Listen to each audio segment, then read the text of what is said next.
4 என்னது அப்படின்னா தின்னுதல், உண்ணுதல், பருகுதல், நக்குதல். 4 வகையான உணவு இருக்குது. அதில் தின்னுதலுக்கும் உண்ணுதலுக்கும் என்ன வித்தியாசம்?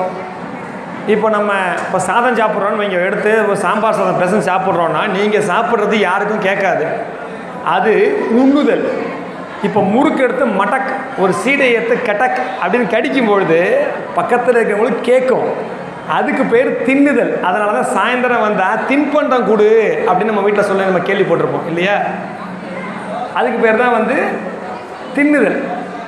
3வது பருகுதல், நமக்கு தெரியும், குடிக்கிறது பருகுதல். 4வது நக்குதல். இப்போ ஒரு பஞ்சாமிர்தம் இருக்குது, ஒரு தேன் இருக்குது, அதெல்லாம் என்ன பண்ணுவோம், நம்ம நக்கி சாப்பிடுவோம். அப்போது அறுசுவை உணவு 4 விதத்தில் போட்டாராம். அப்போ என்ன அர்த்தம்? 6 4 24. அப்போ ஒரு இலையில் 24 வகையான உணவுகள் அவர் பரிமாறி இருக்க. அப்படிப்பட்ட